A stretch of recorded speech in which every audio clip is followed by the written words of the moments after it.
يا أيها الذين آمنوا إذا نودي للصلاة من يوم الجمعة فاسعوا إلى ذكر الله وذروا البيع ذلكم خير لكم إن كنتم تعلمون. الحمد لله رب العالمين، والصلاة والسلام على سيدنا وحبيبنا محمد وعلى آله وأصحابه أجمعين. ئیمانداران و خواناسانی بەڕێز، زانست و زانیاری بۆ ئینسان زۆر گرنگە. ئینسان چەندە زانیاری پێبێ لە زانستە دینیەکان یان لە زانستەکانی سەردەم و تەکنەلۆژیا و زانستی نوێ ئەوەندە پێش دەکەوێ. شەهادە گرنگە، زۆر خۆشە ئینسان تا تەمەنی توانای تێدا هەیە و دەسەڵاتی جەستەیی و مادی هەیە هەوڵی خوێندن بدە، کە ئەمڕۆ خەڵکانێکی زۆر سوپاس بۆ خوای گەورە خاوەنی ماڵ و مناڵیشن خەریکی خوێندن و بەدەستهێنانی شەهادە و بڕوانامەی باڵان. ئەمە بۆ خۆی تا ئێرە شتێکی زۆر چاکە، بەڵام ئەوەی لەگەڵ زاناییدا گرنگە بریتیە لە دانایی، بریتیە لە حیکمەت. هەر کەسێک چەندە زانا بێ، خوێندەوار بێ، خاوەنی شەهادە و بڕوانامەی باڵا بێ، بەڵام ئەگەر لەگەڵ یا دانا نەبێ، کەسێکی ژیر نەبێ، کەسێکی حەکیم و کاربەجێ نەبێ، بە دڵنیاییەوە ئەو زانستە نەخۆی خۆشبەخت دەکا و نەبە و زانستەی دەتوانێت بەختەوەری و خۆشبەختیش بە کەسانی تر ببەخشێ. بۆیە زانایان قسەیەکی جوانیان هەیە، دەڵێن الشەهادەة للوەظیفە والحکمەة للحەیات. ئەڵێن شەهادە بڕوانامە بۆ وەظیفە باشە. تۆ تا بڕوانامەت باڵاتر بێ لە دایرەیەکە لە فەرمانگەیەکی حکومیدا پۆستەکەت بەرزتر دەبێ. تا بڕوانامەکەت باڵا بێ بە بێگومان موچە و معاشیشت زیاتر دەکا. بەڵام دانایی و حیکمەت بۆ ژیان باشە، ژیانت بەختەوەر دەکات، لە ژیانە کەسایەتیت بەرز دەکاتەوە، ئەدباتە پێشەوە. ئەینا ئەگەر ئینسان دانا نەبێ، ئەوەی بە زاناییش بەدەستی هێناوە سەرنجام هەمووی دادەنێتەوە. بۆیە زانایان دەفەرمون العلم معادلات ثابتة. زانست کۆمەڵێک هاوکێشەی جێگیرە. بۆ نمونە لە زانستا دەڵێ H2O، هەتایە نابێتە H3O، ئەینا ئاو پێک نایە، ئەبێتە مادەیەکی سووتێنەر. ئەو معادلە کیمیاییە هەرگیز هەڵناوەشێتەوە. هەتا ڕۆژی قیامەت و لێدانی نەفخی سوور یەک کۆیەک هەردەکاتە دوو. ئەوە معادلەیەکی زانستیە، چەسپاوە، کەس ناتوانێت دەستکاری بکە. ئەمە زانستە، بەڵام ژیان وانییە. ژیان معادلەکانی گۆڕاون، بەردەوام لە گۆڕاندان. تۆ ناتوانی بە پێی زانست هەڵسوکەوت لەگەڵ ژیاندا بکەیت. چۆن؟ لە زانستی فیزیادا کە زانستێکی سەردەمیە یاسای نیوتنمان هەیە. لە یاسای نیوتنە دەڵێ لكل فعل رد فعل مساويا له في الشدة معاكسا له في الاتجاه. بە کوردی یاسای نیوتن لە زانستی فیزیادا دەڵێ بۆ هەموو کارێک کاردانەوەیەک هەیە. لەم گردونەدا بۆ هەموو کارێک ڕەدفعلێک کاردانەوەیەک هەیە. بەقەدەر خۆی یەکسانە لە هێز و خێراییدا، بەڵام پێچەوانەیەتی لە ئاڕاستەدا. بە نمونەی واقعی تۆپێکی لاسیک بێنە بیکێشە بە دیوارێکە، چەندە تۆ بە قووەت بە دیوارەکەی کێشی، دیوارەکە هەڵی نامژێ، پێت دەکێشێتەوە.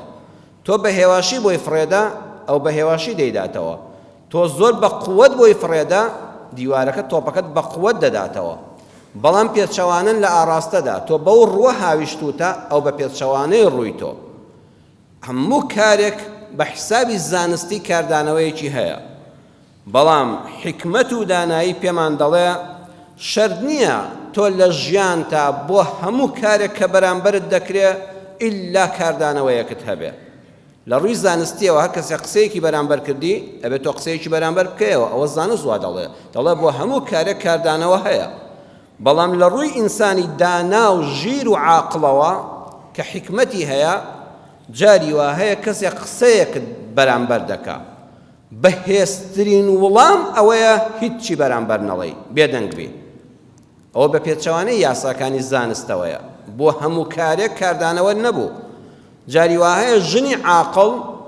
بەوە گرەوی خۆی دەباتەوە کە بە زانست کار ناکە بە حکمت کار دەکا پیاوەکەی سێ چوار قسەی نابەجێ و توندی بەرەو ڕوو دەکا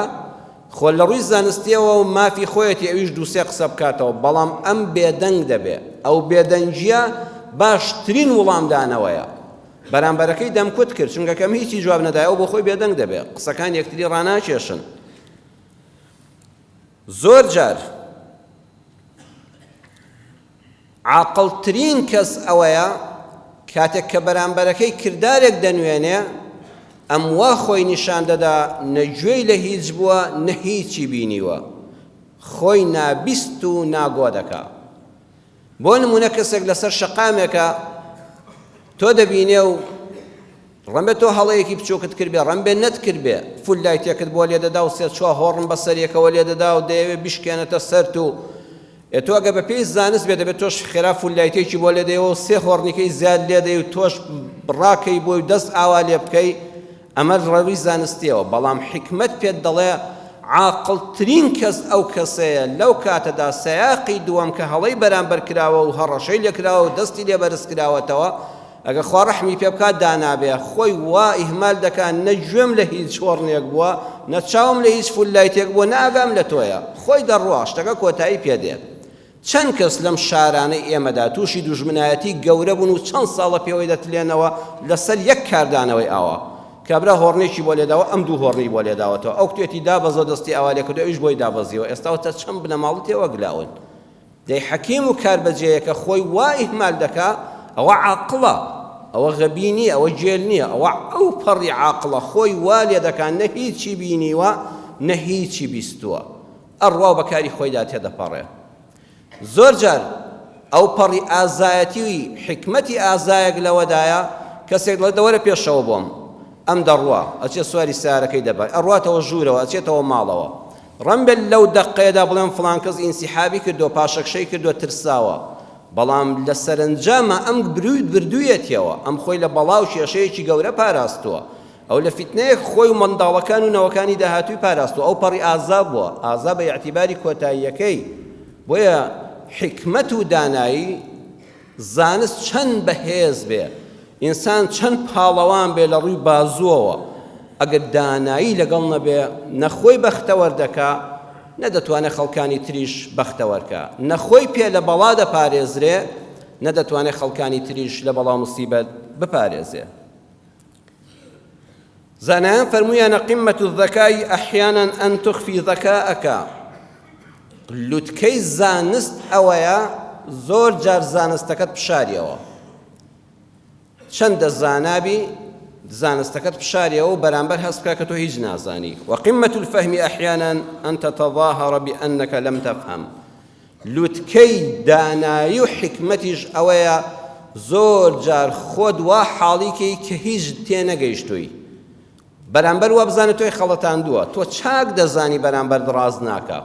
بەڵام خۆت لە شتێکی گەورەتر پاراستووە ئەوە قیمەی زانستە ئەوە قیمەی فەهم و حکمەتە بەسەرهاتێک هەیە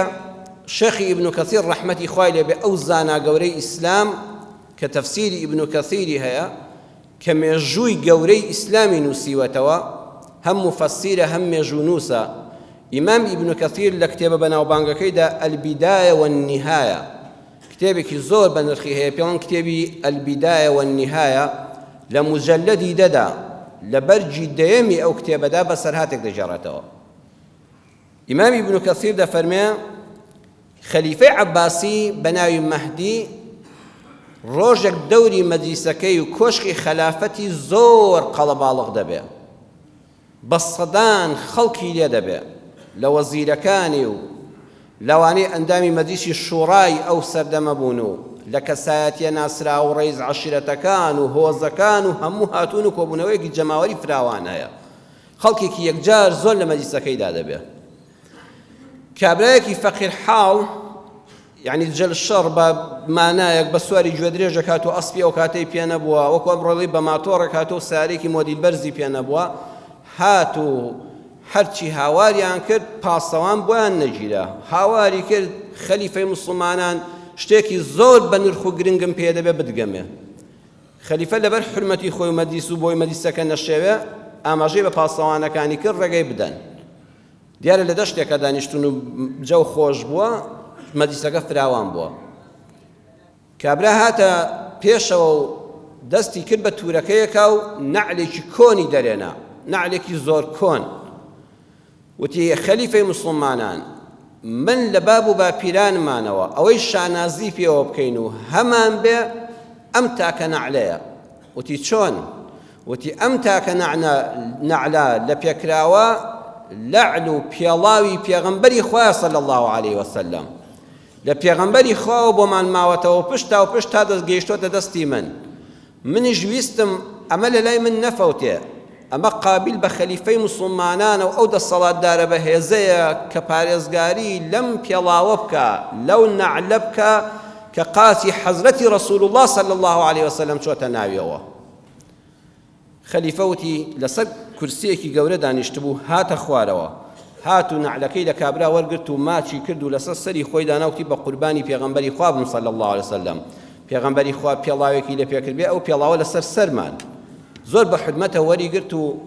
بە کابرای وەزیری گوت وتی 10,000 دیرهەمی بدەنێ، بە حسابی ئەمڕۆ دەفتەرە دۆلار زیاتر دەکات.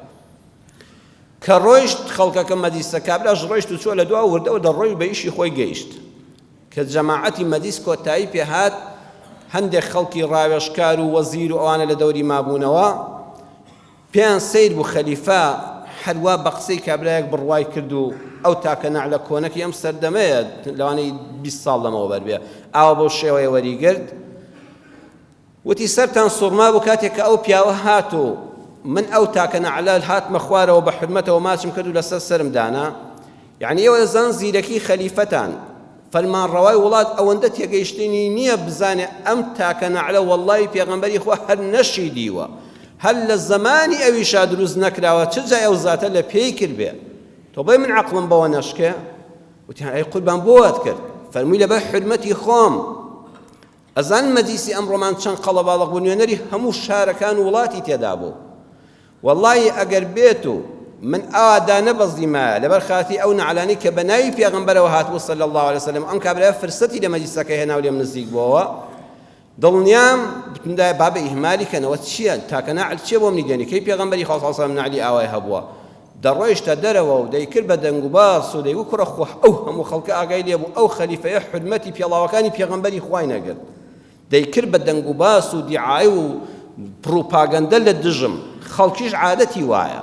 عادەتی وایە بەردەوام وەرە هەژارێک لەگەڵ دەوڵەمەندێک شەڕی ببێ، خەڵکی بەعام سەیر بنچینەی ڕووداوەکە ناکەن، ئەڵێن کوڕە بابە وەڵڵا خەتای ئەو دەوڵەمەندە بوو ئەو هەژارە داماوە سەیری کە پەلاماری ئەو داماوە هەژارەی داوە. وەرە کابرایەکی فەقیر لەگەڵ مەسئولێکە شەڕی بێ لەو سەرجادەیە، ئێمە هەمومان ئەهلی مزگەوتی کوڕە بابە ئەو مەسئولانە زۆر زاڵم و گەندەڵ و پیسن، ئێمە ئاگامان لە ڕووداوەکە نییە، لەوە چێ کابرای هەژار بەگەشت کابرای مەسئولات چوو بێ. بەڵام خەڵکی بە عموم وایە کە ڕووداوێک دەبینن هەژارێک و دەوڵەمەندێک ئەڵێن دەوڵەمەندەکە تاوانبارە، هاوڵاتیەک و دەسەڵاتدارێک ئەڵێن خەتای دەسەڵاتدارەکە بووە، بنچینەی ڕووداوەکە نابینن. خەلیفە مەهدی وتی وەڵڵی ئەو پیاوە دەیکرد بە دیعایەک ئەیگوت حرمەتی پێغەمبەری خوای نەگرتووە، بەخیل و حەسوود بووە هەر ڕێزی لێ نەگرتم، بۆ ئەوەی دەمی دا بخەم 10,000 دیرهەمم دا و سەمعی خۆمم پاراست. من لە بەپێناوی پێغەمبەری خوادا ئامادەم ئەگە پێغەمبەری خوا پێی لە خاکێک نابێ بچم ماچی کەم نەعلێک لەسەر سەرم دانێ ئەو زاتە لە پێی کرد بێ. بەڵام وەڵڵا عیلمم بەوە هەبوو کەەوە ئەسڵ و ئەساسی نییە، ئەوە سیناریۆ دروستکراو بوو، بەڵام کەرامەتی خۆمم پێپاراست. زۆر جاری ئینسان دەبێ مادەیەکیشی بڕوا لە پێناوی کەرامەتی خۆیدا، لە ڕووی زانستی و عەقڵیەوە هینەوە بێ لە ڕووی کەوە کاکە تۆ دەتوانی ستەمم لێ بکەی و من عەقڵم نییە. نا عەقڵی خۆت دادەخەی، حکمت دەخەیە کار بۆ ئەوەی سەمع و کەرامەت و حرمەتت پارێزراو بێ. جا ئەو دانای و ژیریە بەڕێزان بۆ هەموو کەس گرنگە، بەڵام پێش هەم ئەمە ئینشاءڵڵا لە موتارە ئەگەر بەشی یەکەمی بێت لە داهاتوودا تەواوی دەکەین. پێش هەموو چینەکانی توێژەکانی کۆمەڵگا باسی ئەو کەسانە بکەین کە دڵسۆزی ئیسلامن کە مامۆستای مزگەوتن لە خۆمانەوە دەست پێ بکەین کە ئەو کەسانن بانگەواز بۆ دینی ئیسلام دەکەن ئەوانە لە هەموو کەس زیاتر بەقەدەر زانستەکە کە پێیانە گرنگ بێ حکمت و دانایش گرنگە چونکە خواوە دەفەرمێ خوا لە قورئانە دەفەرمێ ادع إلى سبيل ربك بالحكمة والموعظة الحسنة وجادلهم بالتي هي أحسن إن ربك هو أعلم بمن ضل عن سبيله وهو أعلم بالمهتدين سورة النحل آياتي 125 بال خزمت أم آيات القرآن داوشي بكينوا خواف فرموي ادعو بپیغمبر صلى الله عليه وسلم دفرمي بتاك تاك من دفرمي بانگواز بکە خەڵکی بانکە بۆ لای دینی خوا قل هذه سبيلي أدعو إلى الله على بصيرة أنا ومن اتبعني لسورة يوسف آياتي 109 دەفەرمێ ئەمە ڕێبازی منە محەممەد صلى الله عليه وسلم بڵێ ئەمە ڕێبازی منە ئیسلامە من خۆم بانگەواز دەکەم و خەڵکی بانگ دەکەم بۆ ئەم دینە پاکە بە زانست و بەرچاوڕۆشنی و زانایی و وریاییەوە و هەر کەسی شوێنی من بێ یعنی هەر کەسێک شوێنکەوتووی محەممەدی مستەفا بێ صلی الله عليه وسلم نابێ بڵێ حەقم بەسەر ئیسلامەتیەوە نیە کاکە هۆیشی مامۆستایان و مەلایانی مزگەوتە نەخێر بەڕێزم تۆش مکەلەفی ئەم دینە بگەیەنی بەلیغوا عنی وەلەو ئایە پێغەمبەری خوا صلی الله عليه وسلم بەم حەدیسە مەجالی بۆ کەس نەهێشتەوە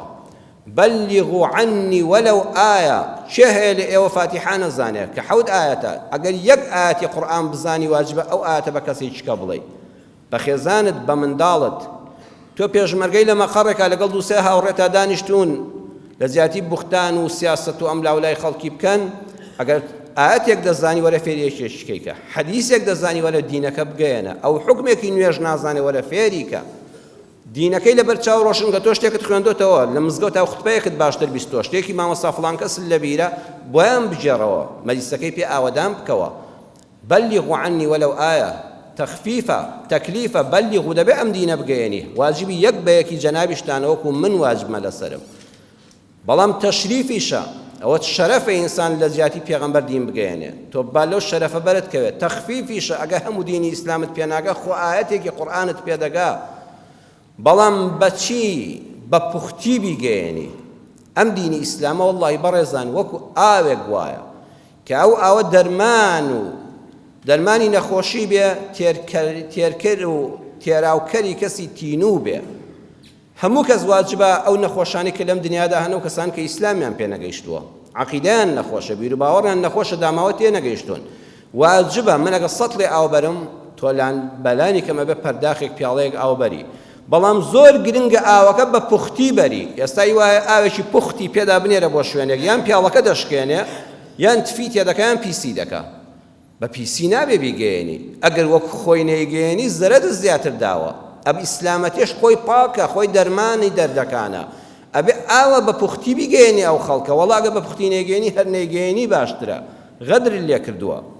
جا خوا فەرمووی ئودعو پێغەمبەری خۆشەوی صلی الله عليه وسلم دینی خوا واجبە بگەیەنی کەم تەرخەم نەبی نەشبوو ئەی تاکی ئیمانداران ئێوەش بانگەواز بکەن بۆ چی ئیلا سەبیلی ڕەبیک بۆ بڕێبازی ئەڵڵا بۆ ڕێبازی پەروەردگارت جاسەیە کە نەیفەرموو ئیلا سەبیلیک بۆ ڕێبازی خۆت هەر کەسێک بانگەواز بکە بۆ دینی ئیسلام بۆ ئەوەی خۆی پێ بناسێنە بە خەڵک وەڵڵاهی ماڵوێرانە خوا فەرمووی ئیلا سەبیلی ڕەبیک بۆ ڕێبازی پەروەردگارت کە ئەڵڵایە ئەبێ کە دینی خوا دەگەیەنی یەک نێتێک لە ناو دڵتانە بێ ئیلا ڕەزامەندی ئەو کەسە نەبێ کە ئەڵڵایە بەس بۆ ئەو بێ و پاداشت لە هیچ کەسێکی ئەم سەرزەویە نەوێ نەمەدحیان نە پارەیان نە پۆستیان نە هیچیان ئیلا پاداشتی خۆت بە یەک کەس بسپێری کە ئەڵڵایە چونکە تۆ لە پێناوی ئەوە دینی خوات گەیاندووە نابێ گەیاندنی دینی خوا لە پێناوی حیزبەکەتدا بێ منهەجەکەی خۆتدا بێ ناساندنی بنەماڵە و کەسایەتی خۆتدا بێ چکۆ لە ئاەتەکە دەچێتە دەرەوە بانگەواز ئیلا سەبیلی ڕەبیک بۆ ڕێبازی ئەڵڵاه و پاداشتیش بەس دەخوا جا بەڕێزان سەیری قورئان کەن چەند وردە فەرمووی ئیلا سەبیلی ڕەبیک نەیفەرموو طەریقی ڕەبیک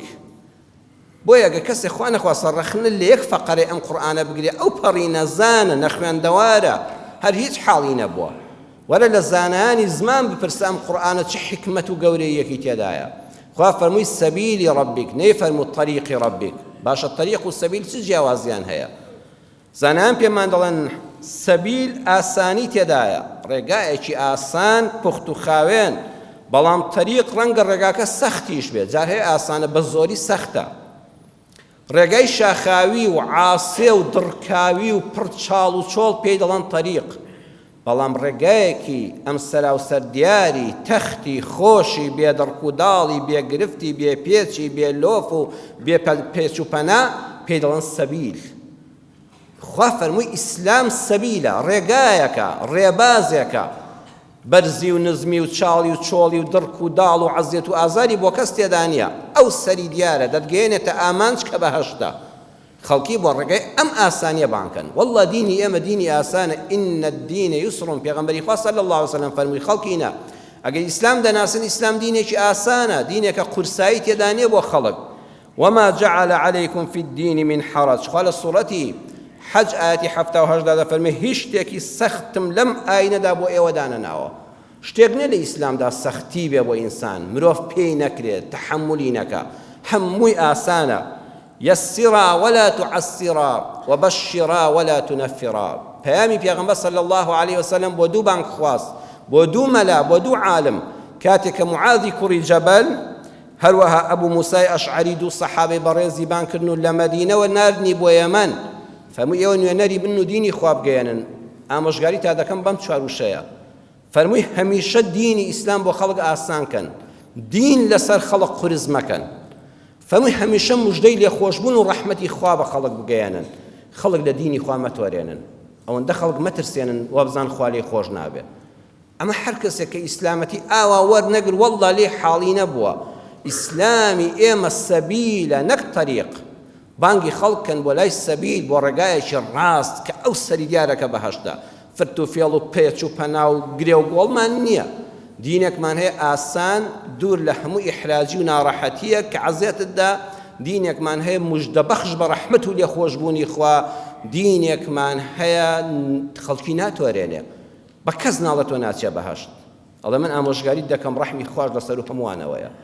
خەڵکی ناتوەرێنێ. جا خوا فەرمووی بانگەواز بکە بە ئارەزووی خۆت، نە بالحیکمە،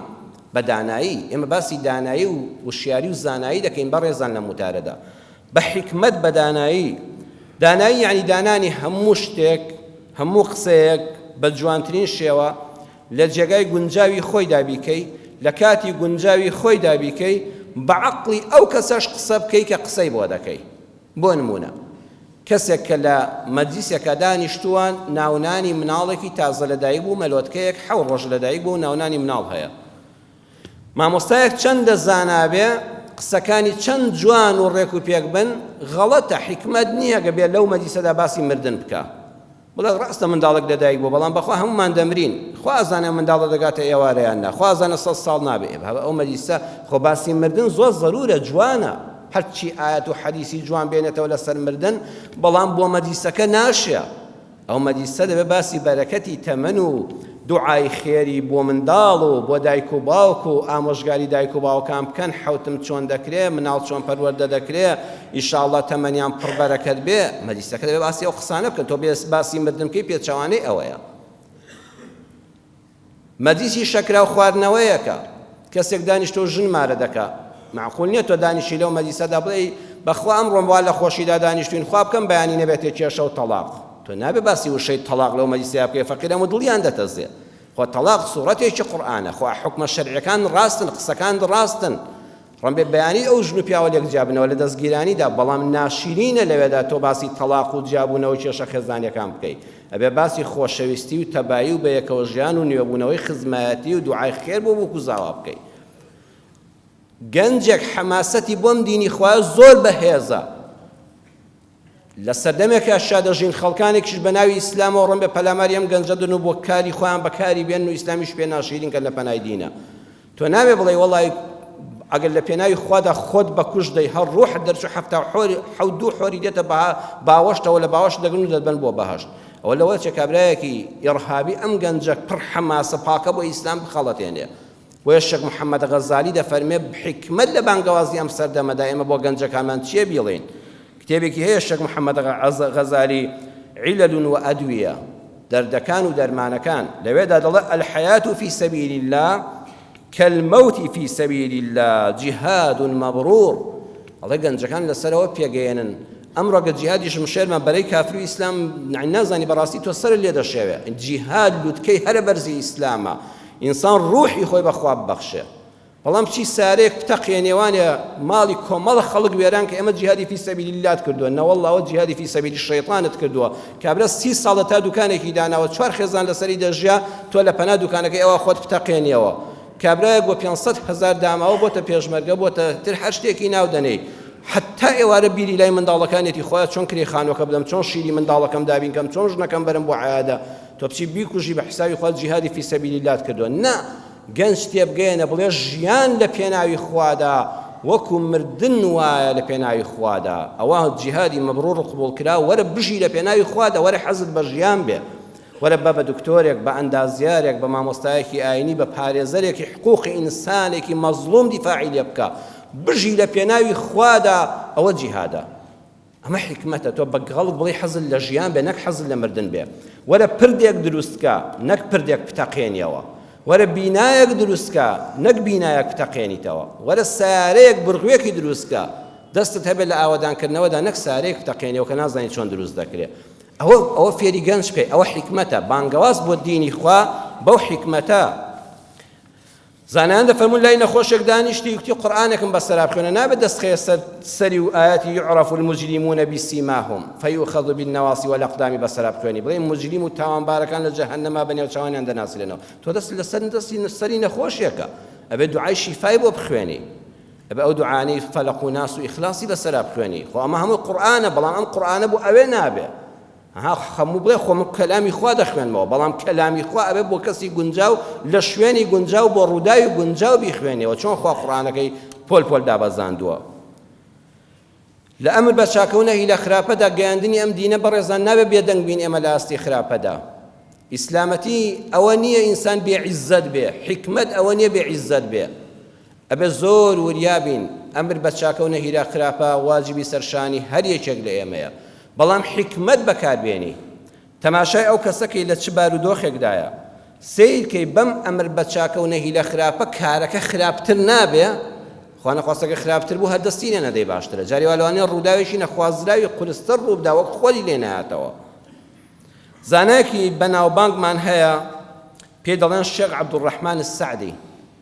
شێخ عەبدوڕەحمان السەعدی مفەسیری قورئانە تەفسیرەکەی زۆر بەناوبانگە شێخ عەبدوڕەحمان السەعدی ئەو سەردەمانەی کە لە کۆندا ژیاوە نەوت و غاز لە ماڵاندا نەبووە چیلکەودار بەکارهاتەوە وەکو کوردەواری خۆمان بینیومانە لەو شوێنەی ئەوان و شاری ئەویشدا چیلکەودار کردراوە بە کابرایەک دەڵێ بارێک چیلکەودارم بۆ بێنە دەچێت لە شاخە لە چێوە باری گوێ درێژەکەی چیلکەوداری وشک دێنێ و بۆ ماڵی شێخ عەبدوڕەحمان سەعدی دێنێ کاتێ لە گوێ درێژ دایان دەگرێت و دەیەوێت لە شوێنێکە ڕیزیان کادارەکان بەکرێ بۆی هێناوە پاکەتی جگەرەکەی چیسەی جگەرە تووتن و چەرخ خوشتەکەی دەکەوێتە خوارەوە ئاگای لێ نابێ شێخ عەبدوڕەحمان سەعدی پاکەتی جگەرەکە و چیسە و تووتنەکەی بۆ هەڵدەگرێتەوە لای ئەو عولەمایانە جگەرە حرامە من باسەکەمان لەسەوە نێ جگەرە حرامە و حەڵاڵە و بۆ مەلا فڵان کەس دەیخوا ئەو ئیشی منێ وەلی ژنە فتوواکان و زانە گەورەکانە لای شێخ عەبدوڕەحمان سەعدی وەکو خودی خۆی بە بەڵگەی دەلیلی عەقڵی و نەقڵی علمی و زانستی جگەرە حرامە تووتن حرامە ئەو زانایە کە بۆ خۆی وا دەڵێ چیسە و تووتن و پاکەتەکە هەڵدەگرێتەوە تا کابرای کرێکار وردە وردە ئیشەکە دەکەوە ئەمیش پێی دەڵێ کاکە تۆ ژن و منداڵت هەیە ئەڵێ وەڵا قوربان بەڵێ لەخوا بە زەبە خێزانم هەیە چەند مناڵت هەیە وەڵا سێ چوار مناڵم هەیە ئەی دایک و باو پیرە باب و پیرە بە داکشم وەڵا هەر لەگەڵ منن بەیەکەوە لە خزمەتیان نادەژیم وردە وردە قسەی لێ دەردێنێ ئەم گەنجە هەر بۆ خۆیەتی بێدایک و باوکە بە تەنیا دەژی ژن و منداڵی هەیە تەواوی ژیانی وردەوردە بە قسەی خۆشەوە بۆی کابراش لە کاتی ئیشکردنا تۆزێت بیدوێنی خۆشترە بەلایەوە ئیهمالی نەکە و ئاوێکی بۆ بردووە وڵا دوای ئەوەی کە لێ دەبێتەوە خۆی دەتەکێنێ دڵێ خوا لەش ساغ بێ کوڕی خۆم ئەوەش پارەکەت ئەمەش پاکەت و جگەرە و چیسە و تووتنەکەت ئێمە حرامە بەلای مامۆستاوە بۆ خۆی بە نووسین هەیەی کە جگەرە حرامە ئێمە حرامەی چۆن دایەوە بۆ پیاوە کابراش خوتبەکانی ئەوی ئاگالێ بۆ خەتیبێکی زۆر گەورە بۆ دیوانی خوتەمی مینبەری هەیە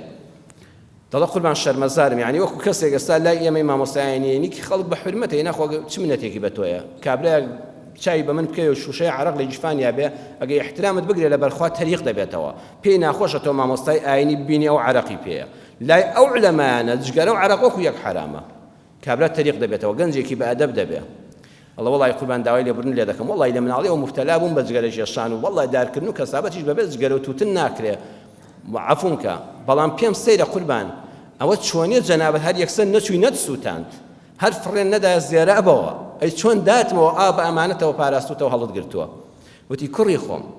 من ئێستاش بیر و ڕام وایە ئەوەی تۆ دەیشێشی حرامە و سەر پێچی خوایە و گوناحە بەڵام تازە تۆ ڕاهاتوویەوە تا بۆ خۆت دڵی لە مناڵی و لەگەڵ یا ڕاهاتوو من بۆیە ئەو قسانم لێ پرسیش تەداخلی ژیانی شخصی تۆ ناکەی پیرە باب و پیرەداگ بەخێو دەکەی بەڵام بۆیە لێم پرسی بزانم تۆ ئەگە هەر خۆتی قەسەم بەخواگە بەس بۆ خۆت بوویتایە لە ژیانە چاوت بەم چەرخ و پاکەت و جگەرانە نەدەکەوتەوە دەم سووتاند و لە ناوم دەبێت بەڵام من یەقینم هەیە بەم پارەی ئێستا لە منی وەردەگری ئەگە چیسە و تووتن و پاکەتەکەت بزر بوایە نەمدایتایەوە یەکەم شت دەچی پاکەتێکت پێ دەکڕێەوە لە بازاڕ ئەو پارەیە لەسەر حیسابی نانی منداڵەکانت بوو بۆ ئێوارە لە پارەی منداڵەکانت و خێزانت و دایک و باوکت گلت دەدایە و جگەرەکەت پێ دەکڕیت جا بووە پاکەتەکەت بە سەلامەتی نەدەمەوە باو پارە بۆ منداڵەکانت بگەڕێتەوە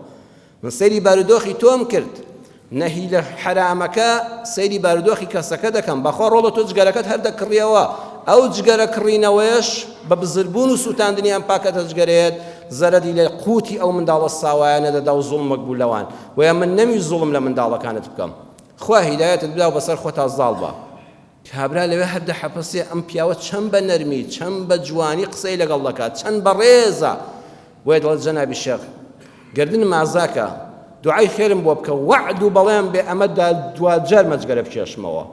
واللهی لەسەر دەستی جەنابت وازی لێ دەرم و بەسەر خۆما زاڵ دەبم خۆ نامرم خۆ نان و ئاو نییە شێخ دەڵێ ڕۆیشت و وعدیدا بەڵام من دواتر نەمبینیەوە شێشایەوەیان نازانم بەڵام لانی کە من پێم گوت بە بانگەوازم بۆ چی کرد الرحمە والئینسانیە ئەو پیاوە مفەسیری قورئانە هەموو قورئانی لەبەرە تەفسیری هەموو قورئانی کردووە بە سەدان وتاری لە مینبەری پێغەمبەرەوە صلی الله عليه وسلم بۆ خەڵق خوێندوێتەوە شێخ عەبدوڕەحمان السەعدی پیاوێکی نەترس بوێر منەتی بە کەس نەبووە خۆ دەیتوانی ئەم گەنجە دانیشێنەوە یەک سەعات بەس ئایەت و حەدیث و باسی حەڵاڵ و حەرام و پاکی و پیسی و عیلم دەڵێت چی لەسەر جگەرە و نیکۆتین ئەمەی بۆ باسکە بەڵام بەخوا یەک قسە بەگوێ ئەو پیاوەدا نەدەچوو ئەو تازە بڕیاری خۆی داوە دەڵێت کە مامۆستا من وەک تۆ دەزانم حرامە بەڵام بەخوا خۆم تەرک ناکرێت ئەم هات بە حیکمەتی ئینسانیەت و ڕەحمەت قسەی بۆم گەنجە کرد باسی ئەوەی کە من خەمی مناڵە بچووکەکانتمە خەمی دایە پیرەکە و باوکە پیرەکەتمە بەخوا خەمی تۆی گەنجمە کە پارەکەت ئاوا سەرف دەبێت من ئینسانیەتی تۆ دەبینم من ڕەحمەتم هەیە بۆ خۆت و خێزانەکەت ها ئەم بانگەوازە چەند جوانە بەخوا هیوای ئاەت و حەدیثی بۆ بخوێنەوە هەر گوێت لێ ناگرێ بەڵام کە زانی خۆشت دەوێت کە ڕەحمت بۆی هەیە کە ئینسان وەکو ئینسانێک ڕێزی لێ دەگری ڕێزت لێ دەگرێتەوە ئەو کاتە ئامادەیە گوێت بۆ بگرێ ئەمە حیکمەتە بۆیە زانایان فەرموویانە گوناهکار وەکو نەخۆشێک وایە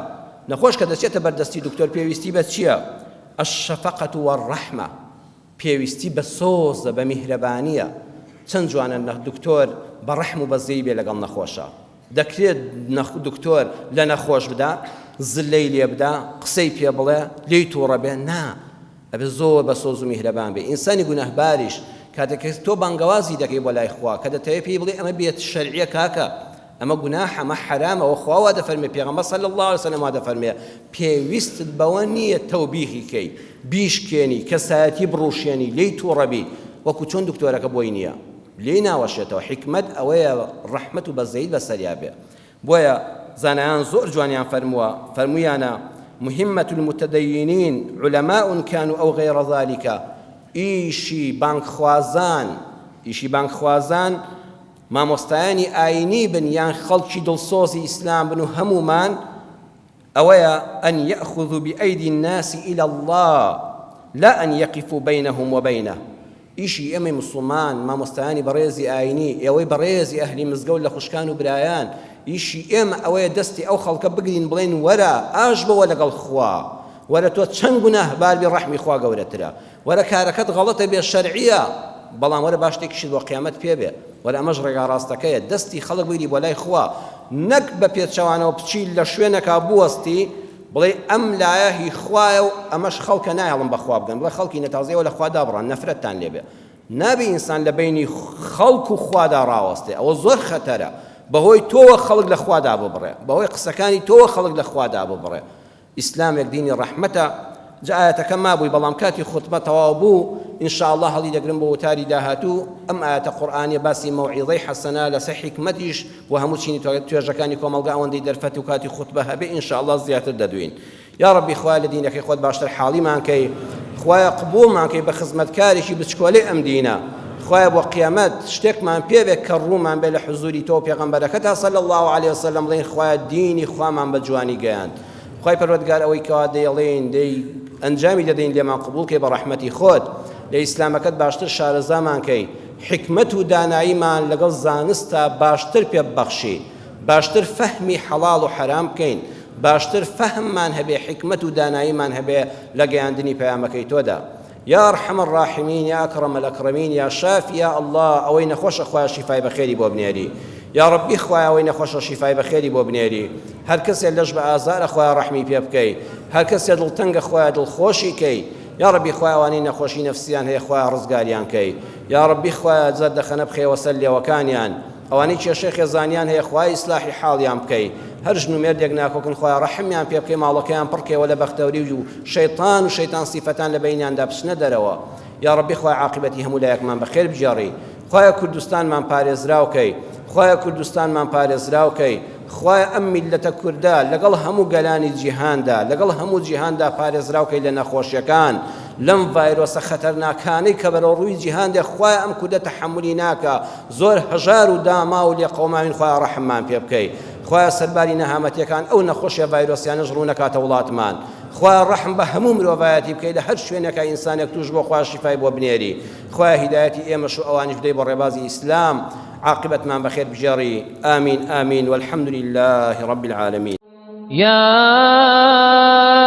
أيها الذين آمنوا إذا نودي للصلاة من يوم الجمعة فاسعوا إلى ذكر الله وذروا البيع ذلكم خير لكم إن كنتم تعلمون